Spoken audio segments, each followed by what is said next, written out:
stunning Victorian architecture and a strong industrial heritage. And located in the middle of Halifax is the Peace Hall. Opened in 1779, it's one of Britain's last surviving historic cloth halls, a marketplace for weavers to sell their wares. And today, it's still a hub for the community. This is perhaps my favourite building in the whole of Yorkshire. Today, local journalist Krista Ackroyd has come here on a quest to discover more about the town's most famous heroine. You know, Anne Lister was one of the most tenacious, strong women that Halifax ever bred. She was an entrepreneur, she owned land, and she beat the men at their own job. Written by local screenwriter Sally Wainwright, Anne's life in the Georgian era was adapted into popular culture in the TV series Gentleman Jack. I want to find out more about her, what made her tick, but also about the woman who uncovered her story, her remarkable past. A woman equally as tenacious as Anne Lister, who spent 5 years translating her diaries, 5 million words, and each of them written in code. And that means starting at Shibden Hall. Located just outside Halifax and dating back to 1420, it was where Anne Lister lived in the 19th century and is now a museum. Hi Richard, I'm excited to be here. Krista's catching up with museum manager Richard McFarlane to get a behind-the-scenes tour and discover more about Anne's secret diaries. How did a woman come to inherit this? She inherited initially a third share in the house along with her father and uncle, and then when they later died, she got their 2/3 and ended up with the whole property herself. She did a lot of changes to this part of the building. It includes her motto along the top, just and true of purpose. Anne was certainly a woman who wanted to make her mark, not only on this estate, but also on Halifax and the wider business community. But yet she lived a secret life. Where were those coded diaries actually found? Behind the panel in one of the rooms upstairs. Can we see them? Certainly. Anne hid her diaries, written partly in code, and they were found almost 100 years later.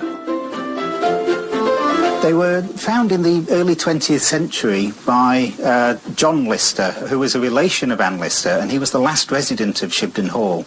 In the early 20th century, he worked with a friend to crack some of the code, and when they realised the content of some of those coded passages, it was a bit too shocking for them at the time.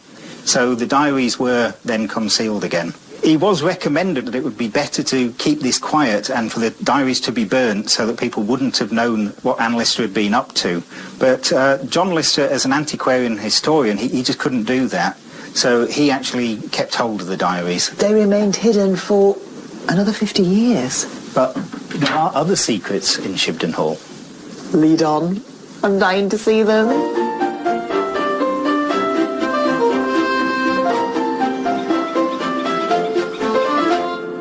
At Shibden Hall, Halifax, on a quest to delve deeper into the life of Anne Lister, the 19th century entrepreneur, landowner and secret diarist, with manager Richard McFarlane. And this is Anne Lister's bedroom.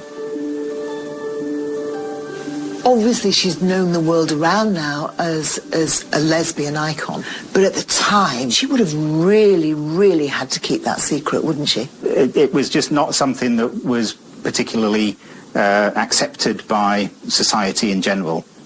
She had several girlfriends through her life, but one in particular she married, and that was Anne Walker, who was a wealthy heiress. They moved into Shibden together. But when she moved in here with Anne, did everybody know? Were they kind of out and proud? It was generally accepted and known that they were living together like man and wife. She was known for wearing rather masculine attire. She went overseas and climbed mountains. She was a great traveller. She was not afraid of getting her hands dirty and getting involved in the running of the estate. So she was certainly talked about. But how did she keep her many love affairs secret from the servants who worked here? She created a passageway underneath the house that we can go and see.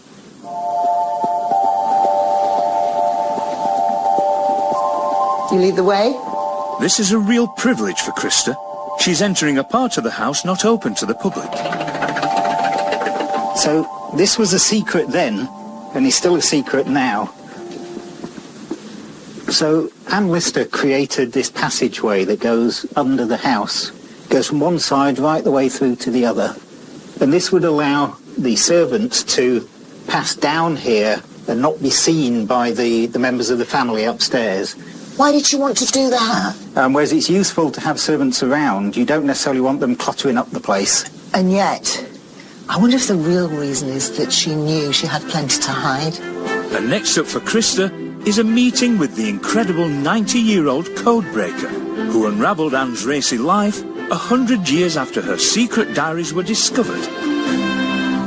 Hall outside Halifax, journalist Krista Ackroyd is on a journey to learn more about Gentleman Jack, Anne Lister, the 19th century entrepreneur, landowner and secret coded diarist. Obviously, I've heard about the diaries. Do you know what? I've never seen the diaries for real. I've never seen the coded words written by her. And I've never sat down for a chat with the woman who started at page 1 and ended 5 million words later, having read every single word. She's meeting 90-year-old Helena Whitbread, the first person to decode Anne Lister's diaries in fine detail. Helena, it's a joy and an honour to meet you. Born and bred in Halifax, Helena left school at 13. But by 52, she'd completed a degree, after which she spent 5 painstaking years deciphering Anne Lister's racy personal diaries. So when you were reading and decoding, and some of it's very racy and very detailed, were you not shocked? I wasn't shocked.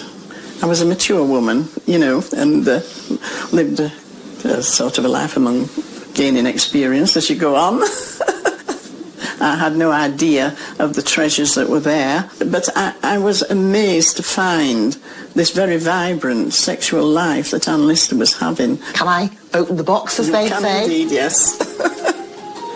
Oh, how did you translate that? Once you've got the key, it's just symbol for letter, symbol for letter, symbol for letter. Anne's code was made up of a bewildering combination of numbers, Greek letters and self-created symbols. What do you think her legacy is? Well, her legacy is her courage in the fact that she could live a life, a very positive life, and stay true to her mantra of I love and only love the fairest sex.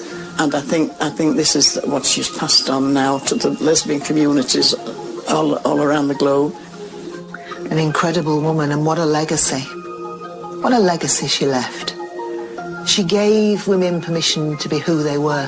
What she left within those pages was a clarion call, if you like, to women of her own persuasion, that they must be true to themselves, live their lives fearlessly, and be as brave and courageous as she was. And that's the message to all women. That is. But we should also thank you for your incredible tenacity. Thank you. For starting the story, which is as relevant today as it ever was. Yes, absolutely, yes. I've got one thing to do.